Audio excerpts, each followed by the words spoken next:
जय शिव गोरख। प्रिय श्रोताओं, आप देख रहे हैं वाल्मीकि रामायण। आज आप सुनेंगे वाल्मीकि रामायण का भाग 115 तथा युद्धकांड का भाग 3। प्रिय सज्जनों, पिछले भाग में आपने सुना रावण के दूध काटने पर विभीषण अपने 4 साथियों के साथ 4 राक्षसों को साथ लेकर वह श्री राम की शरण में आया। अंगद, सुग्रीव, जामवंत, हनुमान आदि ने सलाह में मशवरा करने के पश्चात श्री रामचंद्र जी की आज्ञा के अनुसार विभीषण को अपने पास बुलाने के लिए कहा। तब विभीषण शीघ्र ही आकाश मार्ग से नीचे आ गए। अब इससे आगे की कथा इस भाग 115 में सुने तथा युद्धकांड का भाग 3 सुने। इस प्रकार श्री रघुनाथ जी के अभय देने पर बुद्धिमान विभीषण ने नीचे उतरने के लिए पृथ्वी की ओर देखा। पृथ्वी पर उतर और वे फिर पृथ्वी पर उतर आए। उतर कर 4 राक्षसों के साथ विभीषण श्री रामचंद्र जी के चरणों में गिर पड़े। उस समय विभीषण ने श्री राम के धर्मानुकूल युक्त समयोचित और हर्षवर्धक बात कही। भगवान, मैं रावण का छोटा भाई हूँ। रावण ने मेरा अपमान किया है। आप समस्त प्राणियों को शरण देने वाले हैं, इसलिए मैंने आपकी शरण ली है। अपने सभी मित्र, धन और लंकापुरी को मैं छोड़ आया हूँ। अब मेरा राज, जीवन और सुख सब आपके ही अधीन है। विभीषण के वचन सुनकर श्री राम मधुरवाणी में बोले, विभीषण, तुम मुझे ठीक ठीक राक्षसों का बलाबल बताओ। अनायास मान कर्म करने वाले श्री राम के ऐसा कहने पर राक्षस विभीषण ने रावण के संपूर्ण बल का परिचय देना आरंभ किया। हे राजकुमार, ब्रह्मा जी के वरदान के प्रभाव से रावण केवल मनुष्य को छोड़कर गंधर्व, नाग और पक्षी आदि देवताओं सभी प्राणियों के लिए अवैध है। रावण से छोटा और मुझसे बड़ा मेरा भाई कुंभकर्ण है। वह महातेजस्वी और पराक्रमी है। युद्ध में वह इंद्र के समान बलशाली है। हे श्री राम, रावण के सेनापति का नाम प्रहस्त है। शायद आपने भी उसका नाम सुना होगा। उसने कैलाश पर घटित हुए युद्ध में कुबेर के सेनापति मणिभद्र को भी पराजित कर दिया था। रावण का जो पुत्र इंद्रजीत है, वह गोह के चमड़े के बने हुए दस्ताने पहनकर अवध कवच धारण करके हाथ में धनुष से जब युद्ध में खड़ा होता है, उस समय ऐतरस हो जाता है। हे रघुनंदन श्रीमान, इंद्रजीत ने अग्निदेव को तृप्त करके ऐसी शक्ति प्राप्त कर ली है, वह विशाल व्यू से युक्त संग्राम में ऐतरस होकर शत्रुओं पर प्रहार करता रहता है। ये महोदर, महापार्श और अकंपन, ये तीनों राक्षस रावण के सेनापति हैं और युद्ध में लोकपालों के समान पराक्रम प्रकट करते हैं। विभीषण की यह बात सुन रघुकुल तिलक श्री राम ने मन ही मन उस सब पर बारंबार विचार किया और इस प्रकार कहा, विभीषण, तुमने रावण के युद्ध विषयक जिन जिन पराक्रमों का वर्णन किया है, उन्हें मैं अच्छी तरह जानता हूँ। परंतु सुनो, मैं सच कहता हूँ, प्रहस्त और पुत्रों के सहित रावण का वध करके मैं तुम्हें लंका का राजा बनाऊंगा। रावण रसातल या पाताल में प्रवेश कर जाए अथवा पिता में ब्रह्मा जी के पास चला जाए, तो भी वह अब मेरे हाथों से जीवित नहीं छूट सकेगा। मैं अपने तीनों भाइयों की सौगंध खाकर कहता हूँ कि युद्ध में पुत्र, वृद्धजन और बंधु बांधवों सहित रावण का वध किए बिना अयोध्यापुरी में प्रवेश नहीं करूँगा।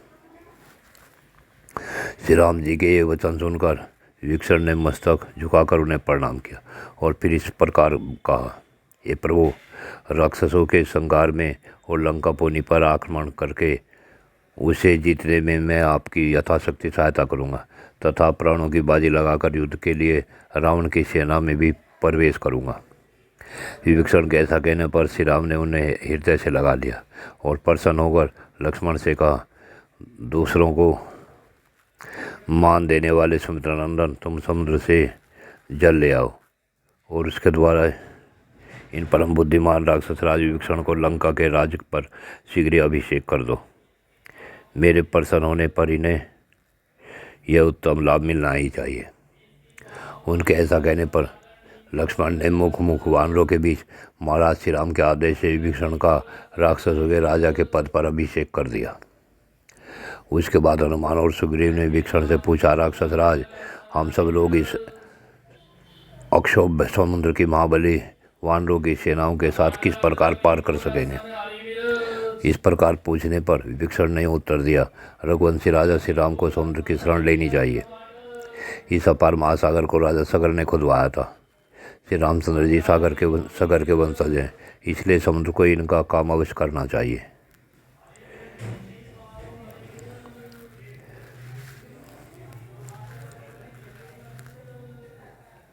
तब भगवान श्री राम स्वभाव से जो धर्मशील थे, अतः उन्हें भी विभीषण की यह बात अच्छी लगी। वे महातेजस्वी रघुनाथ लक्ष्मण सहित वानराज सुग्रीव का सत्कार करते हुए उनसे इस प्रकार बोले, हे लक्ष्मण, विभीषण की यह सम्मति मुझे भी अच्छी लगती है, परंतु सुग्रीव राजनीति के बड़े पंडित हैं और तुम भी समुचित सलाह देने में सदाई कुशल हो। इसलिए तुम दोनों प्रस्तुत कार्य पर अच्छी तरह विचार करके जो ठीक जान पड़े वे बताओ। भगवान श्री राम के ऐसा कहने पर वे दोनों वीर सुग्रीव और लक्ष्मण उनसे आदरपूर्वक बोले, हे पुरुष सिंह रघुनंदन, इस समय विभीषण ने जो सुंदरदायक बात कही है वह हम दोनों को क्यों नहीं अच्छी लगेगी। इसलिए आप सूरवीर विभीषण के यथार्थ वचन के अनुसार ही कार्य करें। अब अधिक विलंब करना ठीक नहीं है। इस समुद्र से यह अनुरोध किया जाए कि वह हमारी सहायता करे, जिससे हम सेना के साथ रावण सहित लंकापुरी में रावण के द्वारा पालित लंकापुरी में प्रवेश कर सके। उन दोनों के ऐसा कहने पर श्री रामचंद्र जी उस समय समुद्र के तट पर कुछ बिछाकर उसके ऊपर उसी तरह बैठ गए। इसी बीच में रावण के गुप्तचर शार्दुल ने वहाँ आकर सागर तट पर छावनी डाले पड़ी सुग्रीव द्वारा सुरक्षित वानरी सेना को देखा। सब और शांत भाव से स्थित हुई इस विशाल सेना को देखकर वह राक्षस लौट गया और जल्दी से लंकापुरी में जाकर राजा रावण से यूँ बोला, महाराज, लंका की ओर वानर और भालुओं की एक परवासा बढ़ा चला आ रहा है। वह दूसरे समुद्र के समान अगाध और असीम है। राजा दशरथ के पुत्र दोनों भाई श्री राम और लक्ष्मण बड़े ही रूपवान और श्रेष्ठ वीर हैं। वे सीता का उद्धार करने के लिए आ रहे हैं। महातेजस्वी महाराज, ये दोनों रघुवंशी बंधु भी इस समय समुद्र तट पर ही आकर ठहरे हुए हैं। सम्राट राक्षस रावण आपके दूत शीघ्र सारी बातों का पता लगा लेने के योग है, अतः उन्हें भेजें।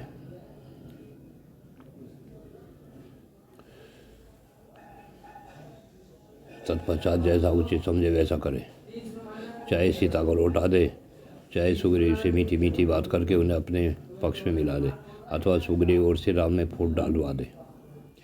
शार्दुल की बात सुनकर राक्षस राज रावण सुक नामक राक्षस से कहा, हे दूत, तुम मेरे कहने से सुग्रीव के पास जाओ और निर्भीकतापूर्वक उनसे मेरा यह संदेश कहना। हे सुग्रीव, यदि मैं बुद्धिमान राजपुत्र राम की स्त्री को हर रहा हूँ तो इसमें आपकी क्या हानि है, अतः आप किष्किंधा को लौट जाओ। राक्षस राज रावण के इस प्रकार संदेश देने पर सुक तोता नामक पक्षी का रूप धारण करके तुरंत आकाश में उड़ गया। आकाश में ठहरकर ही दुरात्मा रावण की आज्ञा के अनुसार वे सारी बातें सुग्रीव को कही। जिस समय वह संदेश सुना रहा था उसी समय वानर उछलकर तुरंत उसके पास जा पहुँचे और उस निशाचर को बलपूर्वक पकड़ लिया और उसे कैद करके तुरंत आकाश से भूतल पर उतारा। फिर वे वानर सुख को पीड़ा देने लगे। सुख पुकार उठा, हे श्री राम, राजा लोग दूतों का वध नहीं करते, अतः इन वानरों को रोकिए।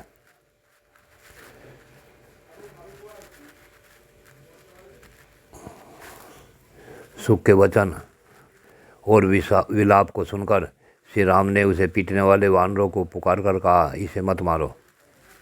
फिर उनके अभय देने पर सुख आकाश में खड़ा हो गया और पुनः बोला,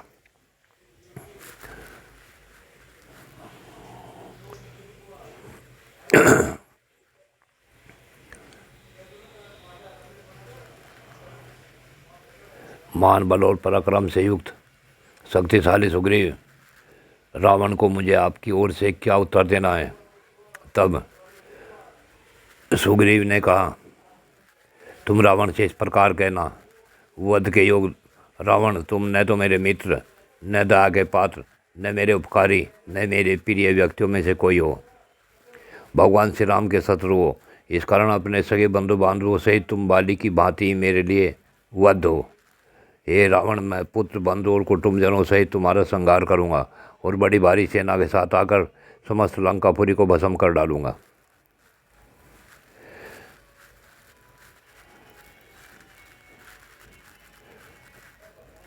इस प्रकार तीनों लोकों में मुझे कोई भी पिशाच, राक्षस, गंधर्व या असुर ऐसा नहीं दिखाई देता जो तुम्हारी रक्षा कर सके। तब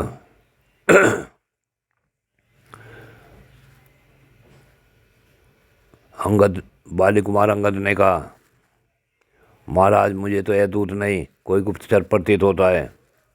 इसने यहाँ खड़े खड़े आपकी सारी सेना का माप तोल कर लिया है, अतः इसे पकड़ लिया जाए, लंका को न जाने पाए। सुग्रीव के आदेश से वानरों ने उछलकर उसे फिर पकड़ लिया और बांध दिया। वह बेचारा अनाथ की भांति विलाप करता रहा।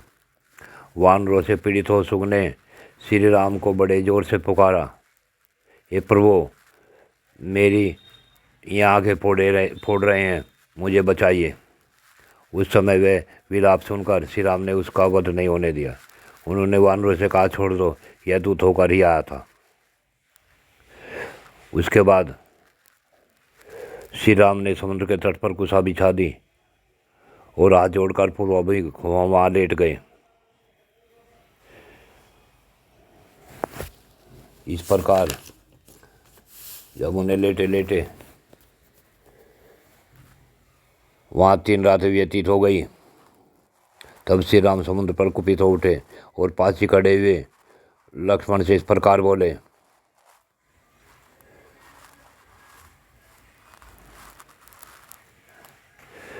हे लक्ष्मण, श्याम नीति का आश्रय लेने से यह समुद्र मेरे सामने अपना रूप प्रकट नहीं कर रहा, इसलिए धनुष और भयंकर बाण ले आओ, मैं समुद्र को सुखा डालूंगा। फिर वानर सेना पैदल ही लंका में पहुंच जाएगी। यूँ कहकर श्री राम ने हाथ में धनुष ले लिया। उन्होंने अपने भयंकर धनुष को धीरे से दबाकर उस पर प्रत्यंचा चढ़ा दी। उसकी टंकार से सारे जगत को कंपित करते हुए भयंकर बाण छोड़े। वे वेगशाली बाण समुद्र के जल में घुस गए। वहाँ महासागर के जल का मान वेग सहसा चंद भयंकर हो गया। वहाँ तूफान सा आ गया।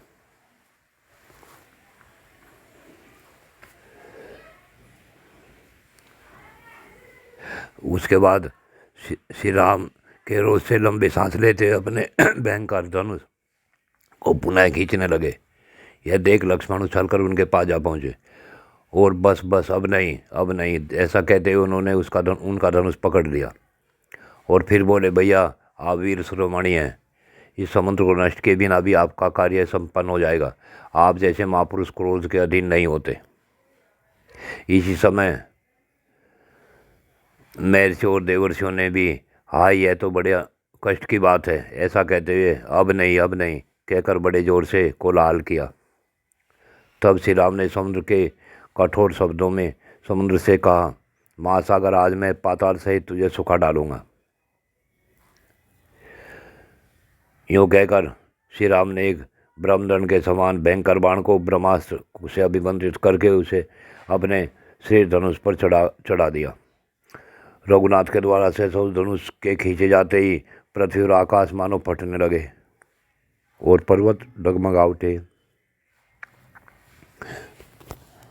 इस प्रकार समुद्र के मर्यादा लांघकर बढ़ जाने पर भी श्री राम जी अपने स्थान से पीछे नहीं उठे। तब समुद्र के बीच से सागर स्वमूर्तिमान होकर प्रकट हुआ। तब श्री राम ने समुद्र का दर्शन किया। समुद्र ने निकट आकर पहले श्री रघुनाथ जी को संबोधित किया, फिर हाथ जोड़कर कहा, हे श्री राम, पृथ्वी, वायु, आकाश, जल और तेज ये सर्वदा अपने स्वभाव में स्थित रहते हैं, अपने सनातन मार्ग को कभी नहीं छोड़ते, सदा उसी के अधीन रहते हैं। मेरा भी यह स्वभाव ही है। मैं अगाध और अथाह हूँ, कोई मेरे पार नहीं जा सकता। यदि मेरी था मिल जाए तो यह विकार मेरे स्वभाव का व्यक्ति कर्म ही होगा। इसलिए मैं आपसे पार होने का यह उत्तम उपाय बताता हूँ। श्री राम, मैं ऐसा उपाय बताऊंगा जिससे आप मेरे पार चले जाएंगे। वानरों के पार जाने के लिए जिस प्रकार पुल बन जाए ऐसा प्रयत्न मैं करूंगा। श्री रामचंद्र जी ने उससे कहा, मेरी बात सुनो। मेरी ये विशाल बाण हम हो गए, बताओ इसे किस स्थान पर छोड़ा जाए। श्री राम का यह वचन सुन उस बाण को देखकर माँ तेजस्वी सागर ने श्री राम से कहा, हे प्रभु, जगत में आप सर्वस्व विख्यात और पुण्यात्मा हैं। उसी प्रकार मेरे उत्तर की ओर द्रुमकुल नाम से विख्यात एक बड़ा ही पवित्र देश है। वहाँ आभीर और आदि जातियों के बहुत से मनुष्य निवास करते हैं, जिनके रूप और क्रम बड़े ही भयानक हैं। वे सब के सब पापी और लुटेरे हैं। वे लोग मेरा जल पीते हैं। उन पापाचार्यों का स्पर्श मुझे प्राप्त होता रहता है। इस पाप को मैं नहीं सह सकता। श्री राम, आप अपने इस उत्तम बाण को वहीं सफल कीजिए। समुद्र का वचन सुन सागर के दिखाया अनुसार उसी देश में श्री रामचंद्र जी ने वे अत्यंत प्रज्वलित बाण छोड़ दिया।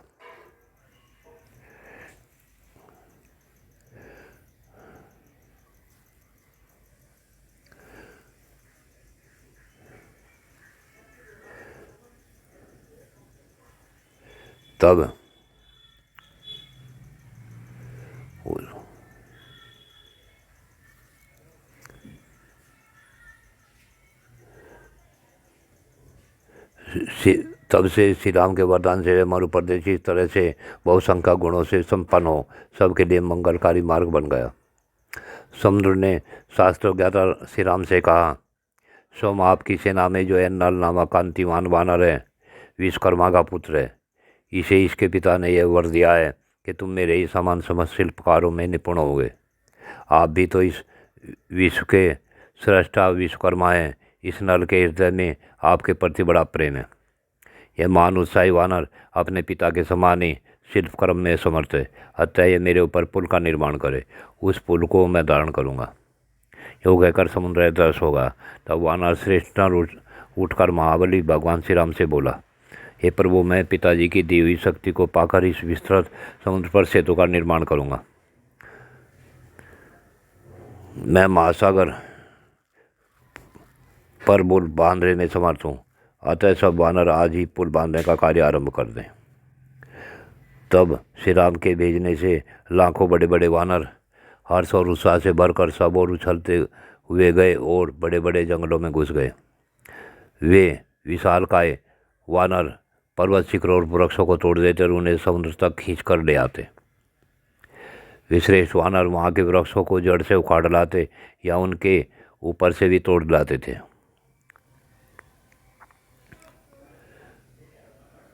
हाथी के समान विशालकाय वानर बड़े उत्साह और तेजी के साथ काम में लगे हुए थे। पहले दिन उन्होंने 14 योजन लंबा पुल बांधा।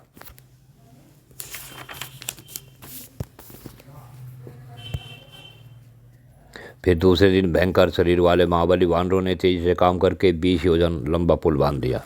तीसरे दिन शीघ्रतापूर्वक काम में जुटे महाकाय कपियों ने समुद्र में 21 योजन लंबा पुल बांध दिया। चौथे दिन वेगशाली और शीघ्रकारी वानरों ने 22 योजन लंबा पुल और बांध दिया तथा पाँचवें दिन शीघ्रता करके उन वानरों ने स्वेल पर्वत के निकट तक 23 योजन लंबा पुल बांधा। इस प्रकार विश्वकर्मा के बलवान पुत्र कांतिमान कपि श्रेष्ठ नल ने समुद्र में 100 योजन लंबा पुल तैयार कर दिया। इस कार्य में अपने पिता के समान ही प्रभावशाली थे।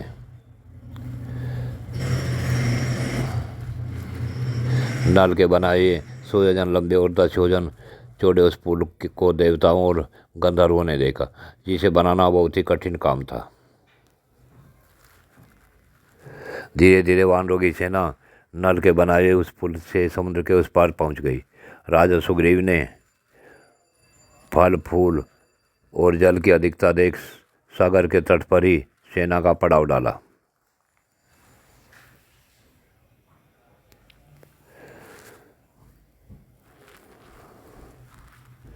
उत्पात सूचक लक्षणों के ज्ञाता लक्ष्मण के बड़े भाई श्री राम ने बहुत से अपशकुन देखकर सुमित्रा कुमार लक्ष्मण को हृदय से लगा और इस प्रकार कहा, लक्ष्मण, जहाँ शीतल जल की सुविधा हो और फलों से भरे हुए जंगल हो, उन स्थानों का आश्रय लेकर हम अपने सैन्य समूह में को कई भागों में बांट दें और इसे व्यवयुद्ध करके उसकी रक्षा के लिए सदा सावधान रहें। मैं देखता हूँ समस्त लोगों का संहार करने वाला भीषण भय उपस्थित हुआ है, जो रीछों, वानरों, राक्षसों के प्रमुख वीरों के विनाश का सूचक है। धूल से भरी हुई प्रचंड वायु चल रही है, धरती कांपती है, पर्वतों के शिकारी लड़ रहे हैं और पेड़ गिर रहे हैं। मेघों की घटा गिराई है जो मांसभक्षी राक्षसों के समान दिखाई देती है। मेघ देखने में तो क्रूर है ही, इनकी गर्जना भी बड़ी कठोर है। ये क्रूरतापूर्वक रक्त की बूंदों से मिले हुए जल की वर्षा करते हैं। हम लोग आज ही जितनी जल्दी हो सके इस रावण पालित दुर्जय नगरी लंका पर समस्त वानरों के साथ वेग पूर्वक दावा बोल दे। ऐसा कहकर श्री राम हाथ में धनुष लिए सबसे आगे लंकापुरी की ओर प्रस्तुत हुए। विभीषण और सुग्रीव के साथ वे सभी श्रेष्ठ वानर गर्जना करते हुए युद्ध का ही निश्चय रखने वाले शत्रुओं का वध करने के लिए आगे बढ़े। दशरथ नंदन श्री राम ने विचित्र लंकापुरी को देखकर व्यथित चित्त से मन ही मन सीता का स्मरण किया।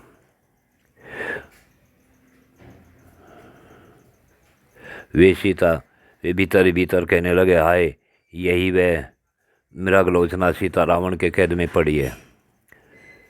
मन ही मन ऐसा कहकर और श्री राम गरम गरम लंबी सांस खींचकर लक्ष्मण की ओर देखते हुए अपने लिए समानुकूल वचन बोले, लक्ष्मण, इस लंका की ओर तो देखो।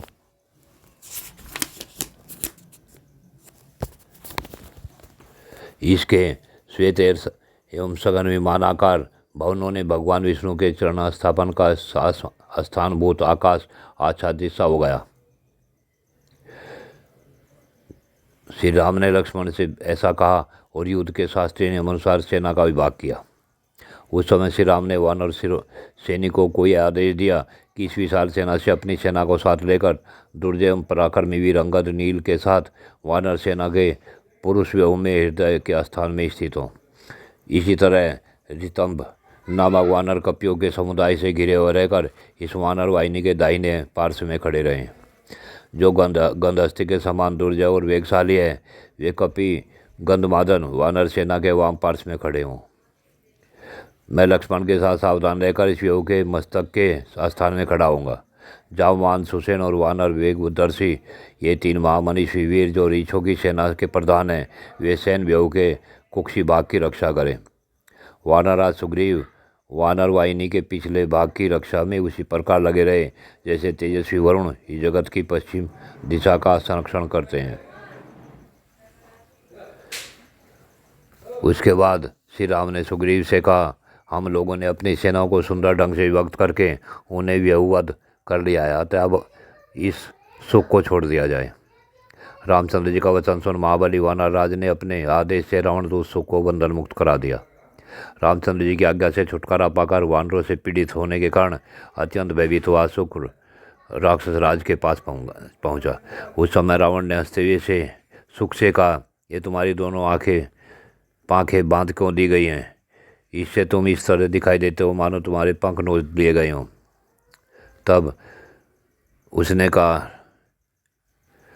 कि हे श्रेष्ठ राक्षस राज,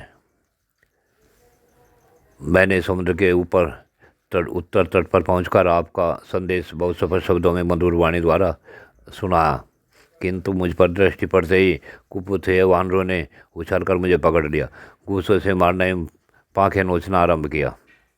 जो विराट, कबंध और खरकावध कर चुके हैं, वे श्री राम सुग्रीव के साथ सीता के स्थान का पता पाकर उनका उद्धार करने के लिए आए हैं।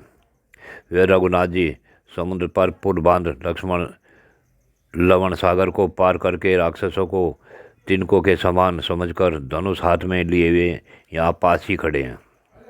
अतः जब तक वे लंकापुरी की चार दीवार नहीं चढ़ जाते, उसके पहले ही आप शीघ्रतापूर्वक दोनों में से एक काम कर डालिए। या तो तुरंत ही उन्हें सीता को लौटा दीजिए या फिर सामने खड़े होकर युद्ध कीजिए। सुख की यह बात सुनकर रावण बोला, यदि देवता गंधर्व दानव भी मुझसे युद्ध करने को तैयार हो जाएं तथा सारे संसार के लोग मुझे भय दिखाने लगे तो भी मैं सीता को नहीं लौटाऊंगा। दशरथ कुमार राम ने अपनी समरभूमि में समुद्र के समान, मेरे वेग और वायु के समान मेरे बल का अनुभव नहीं किया, इसलिए मेरे साथ युद्ध करना चाहता है। पहले कभी युद्ध में राम का मेरे बल पराक्रम से पारा नहीं पड़ा, इसलिए मेरे साथ लड़ने का हौसला रखता है। जय शिव गोरक्ष। प्रिय श्रोताओं, आगे की कथा अगले भाग में। यह कथा यहीं पूर्ण होती है।